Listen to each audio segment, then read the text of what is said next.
za smirenost Petar, po milosta Božja, mitropolit Prespansko-Pelagonický i administrator Australijski i Novozelandski. Na sveto sveštenstvo, prepodobno monaštvo i navedene čedavo Prespansko-Pelagonickata i Australijsko-Novozelandskata eparhija i mi spraćame, miri blagoslov, pozdravljajki gi so najtožestvenijot i najradosnijot pozdrav Hristos Voskrese i nam i darува život večen da se poklonuje pred njegovo tridnevno voskresenje. Pozljubeni vo Hristovo se snatiot, braće i sestri. Знаете ли на Великден što se случува? Mislite li дека тоа е некоја представа што се преповторува или може би е сеќавање на последните мигови од Христовиот живот и воскресение? Не, наши возлюбени чеда во Христа воскреснатиот. Ова не е представа, ова не е невистинито представување на великденските настани и символизам. Ова е трогателна реалност. Христос е распнат, убиен и погребан, а во третиот ден триумфално воскреснува. Секоја година тоа се случува пред нашите очи, а најважно од се е тоа што длабоко ние го доживуваме во нашите срца и души. Он, Христос, секоја година и секоја недела и на секоја божествена литургија се распнува и погребува и воскреснува.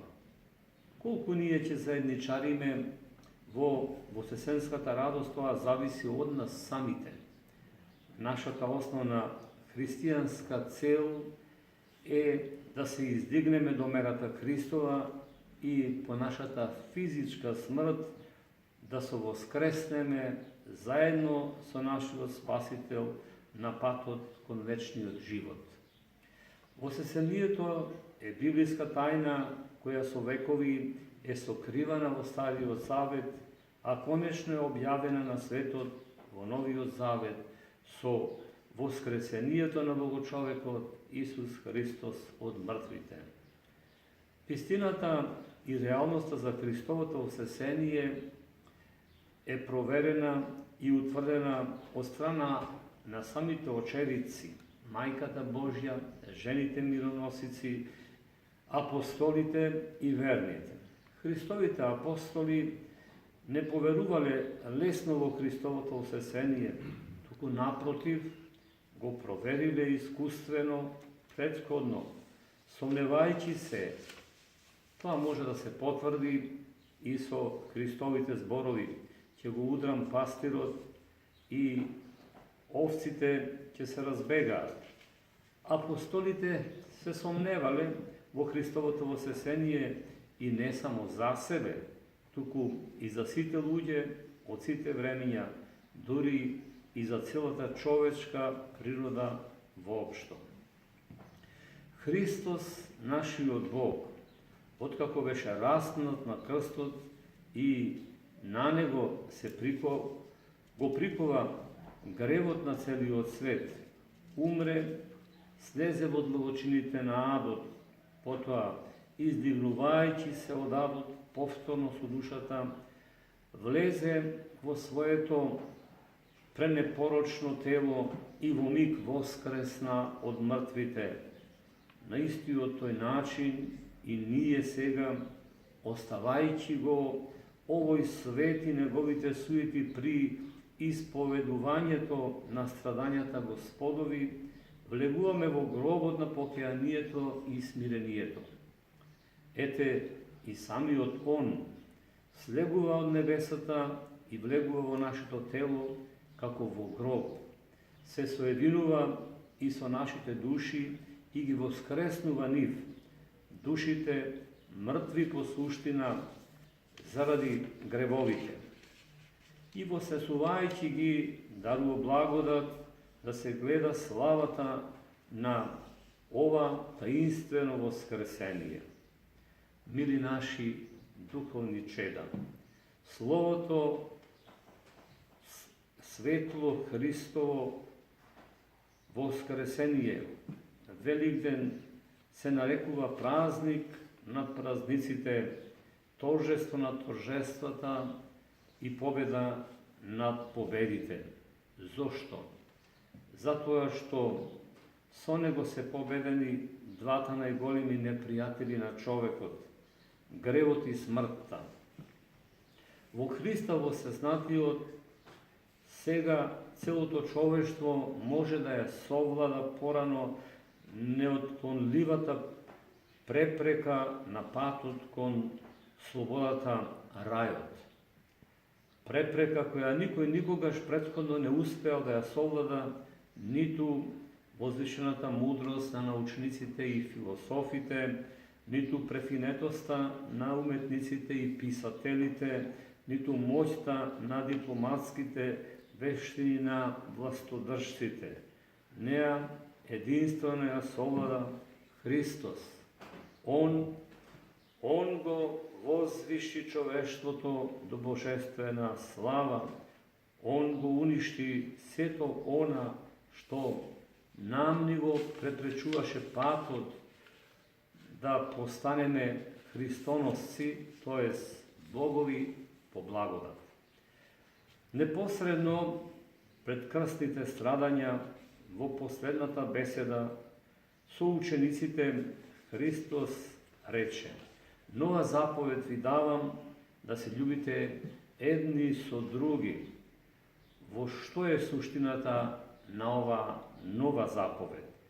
Во тоа што сега Бог својот највисок суд не го врши според законите на формалната набожност, туку врз основа на тоа како човекот ќе се однесува кон своите ближни и што всушност им донесува радост, мир, благосостојба или напротив, немир, омраза и непријателство, бидејќи сега воплотениот и воссезнатиот од мртвите Бог не е само судија, туку е и спасител. Он е вистински пат, живот и воскресение. Христос не само што суи, туку пред се станува спасител на секој грешник, кој му се обраќа со вера и живот според неговите заповеди. Најважниот услов на новиот завет е оваа меѓусебна љубов без оглед на разликите. Недостатокот на љубовта уништува човекот, ги разделува семејствата, ги разорува државите. Затоа Христос преку устата на светиот апостол Павле вели: ништо освен љубов да не си должите. Возлюбени во Христа, Бога празниколюбци. Христос со неговата смрт ја урна препреката на гревот, но остана уште една огромна препрека, самата смрт. Оваа препрека Христос ја урна со неговото воскресение. И како што од Адама сите умираат, така и во Христа сите ќе оживеат. Но секој по својот ред прв е Христос, потоа при неговото доаѓање ќе воссестат сите што се Христови. Преку Христовото воскресение целото човештво е подложно на идно воскресение, физичко, телесно, вечно воскресение. Оние кои ќе го примат Христовиот дар на спасението, ќе воскреснат за живот вечен, како што вели он, додека оние кои ќе го одбијат, ќе воскреснат за вечно проклетство. И повторно, ова е заради тоа што човечката природа е една. Свети апостол Павле тоа го потврдува со зборовите: бидејќи смртта дојде преку човек, така и воскресението од мртвите стана преку човек. Христовата смрт и погребение никогаш не може да се раздвојат од неговото воскресение. Неговото воскресение беше неизбежна последица од неговата смрт, бидејќи, како што се вели во Божествената литургија на светиот Василий Велики, зашто не беше можно да биде држан од распадливоста началникот на животот. Со Христовата смрт и неговото осесение, сите последици од падот се надминати, како духовната, загубата на Божјата благодат, така и физичката смрт. Она што го пееме во пасхалниот тропар, буквално и го мислиме и го доживуваме. Христос воскресна од мртвите, со смртта смртта ја победи, и на оние во гробовите живот им дарува. Само во Христа има вистински живот. Он ни нуди вечен живот пред се, вистински духовен живот преку примањето на неговата животворна благодат. Он да пребива во нас, а потоа вечен духовен живот во неговото небеско царство, а конечно покрај духовниот и вечен физички живот во нашите воскреснати продуховени тела во рајот. Браќа и сестри во Христа воскреснатиот. Кој е и каков е нашиот христијански идентитет? Кои сме ние? Ние сме мртовци што излегле од гробовите, воскреснале од гробовите и живеат во овој свет, што ни дарувал Господ со воскресението свое. Што му дал Господ народот човечки, победувајќи го нашиот најголем непријател смртта, ѓаволот и гревот. Што ни дал Спасителот Христос? Он ни дал бесмртен и вечен живот, кому смртта, ѓаволот и никаков грев не можат да му наштетат. Со тоа, Господ на секое човечко битие му дал бесмртен живот. Ние, христијаните, во овој свет живееме како воскреснати мртовци. Која е пак смислата на светото крштение? Светото крштение не е ништо друго, туку како што учи Светото Писмо, погребување со Господа Христа и воскреснување со Него. И ние преку крштението се погребуваме и воскреснуваме во Господа Исуса Христа, како што се вели во воскресниот канон.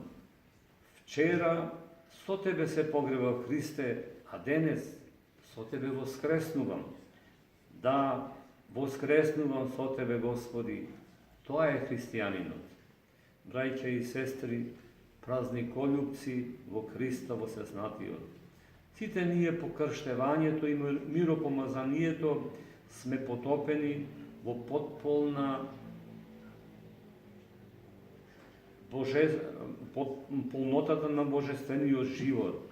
Во себе имаме божествени основи, но прашањето е дали сме останали на тие основи или сме продолжиле низ животот да се доизградуваме врз тие основи како личности и зрели христијани. Мислам дека секој од нас, ако е искрен, сам пред себе мора да каже: јас сум далеку од она што Бог го очекува од мене. Но, доколку само остануваме на таа изјава, а ништо не превземаме во врска со тоа, би било поразително. Мораме да најдеме начини да се промениме на подобро, мораме да се справиме со стариот гревовниот човек во нас, со нашите постапки, гревови и страсти. Некој можеби ќе падне во искушение и ќе рече: јас за тоа имам време. Се лажеш, Христов војнику, нема време.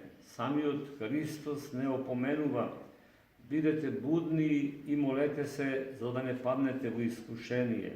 Да бдееме над себе си, согледувајќи го и анализирајќи го нашето однесување како кон Бога, така и кон ближните. Во секој момент Бог може да не повика на временен суд пред Него, но тогаш како ќе излеземе пред Неговото лице? Радосни, бидејќи сме ја извршиле Неговата света волја и сме се обиделе на земјата да го изградиме Царството Божјо, или тажни и вознемирени, бидејќи сме го промашиле својот живот, правејќи им зло на ближните и не исполнувајќи ги Божите заповеди. Не е препорачливо да се пазариме и поигруваме со Бога, мислејќи дека Он е љубов, милосрден и милостив и пари тоа најверојатно ќе ни прости. Да, навистина ќе ни прости, но само доколку се покаеме од длабочината на нашата душа, доколку се преобратиме, духовно се преродиме и ги отфрлиме сите дела на темнината за сметка на добродетелите, кои единствено водат кон вечен живот. Возлюбени чеда во Христа воскреснатиот. Во овие моменти на целосна радост не е можно да се заобиколи една многу актуелна тема која сериозно ја уништува целовитоста на нашата татковина. Тоа е така наречената бела чума и селувањето. Нашите млади, квалификувани и неквалификувани кадрија напуштаат нашата татковина Македонија во потрага по подобар живот. Ова слободно може да се нарече екзодус на еден народ. Причините за ова масовно преселување се различни, од научнички, социјални до помодарски и авантуристички. Наши иселеници ширум светот го прославуваат воскресението на Христа Спасителот во македонските цркви, таму каде што ги има, но во длабочините на нивните души постојат искри на копнеш, на патриотизам, но и на заборав и сеќавање на родното огниште, кое што ниедна сила не може да го избрише. Да не зборуваме, браќа и сестри, за опасностите што демнеат во тој западен и модерен во наводници свет. Модерниот свет се повеќе е свет на блуд, свет на разврат, на целосна изопаченост, сатанизам, хазардерство, свет на самооживост, лукавост, либерализам кој е рамен на крајно екстремен атеизам. За жал, факт е дека овој модерен свет веќе на голема врата влегува и во нашата библиска и света земја. Спротивните закони на Божите закони и заповеди на овој така наречен современ свет, ние православните не смееме да ги прифатиме по никоја цена, зашто во Светото Писмо се вели повеќе треба да му се покоруваме на Бога отколку на луѓето. Нечестивиот со отворена уста чека да придобие и проголта некој од овие млади души што тргнале во потрага по подобар живот, или нас што сме се уште тука физички, но со умот, душата и чувствата сме веќе негов плен. Па така, доколку сакаме да живееме според основните животни потреби, а не според незаситните желби, нема да ја напуштиме татковината. Статистичките податоци на оваа тема покажуваат навистина фрапантни бројки за македонското население кое се иселило од државата, па ова нека биде еден апел до сите нас, но и до сите релевантни институции да поработат на оваа проблематика.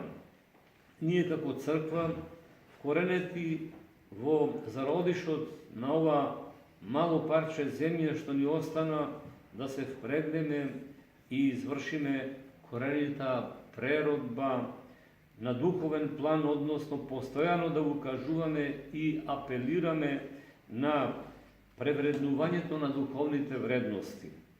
Но должни сме да се молиме на Бога и од Него да просиме просветлување на умовите и на срцата на сите нас, а особено на властодржците, да превземат радикални мерки за подобра имина на нашата младина, црква и татковина. Воскреснатиот Христос нека ги преуми мноштвото семејства кои трчаат кон убавините на туѓината, оставајќи ги зад себе татковината и скршените срца на родителите и немиот плач зад себе. Христос воскресе од мртвите со смртта, смртта ја победи и на оние во гробовите живот им дарува. Христос воскресе, навистина воскресе и нам ни дарува живот вечен.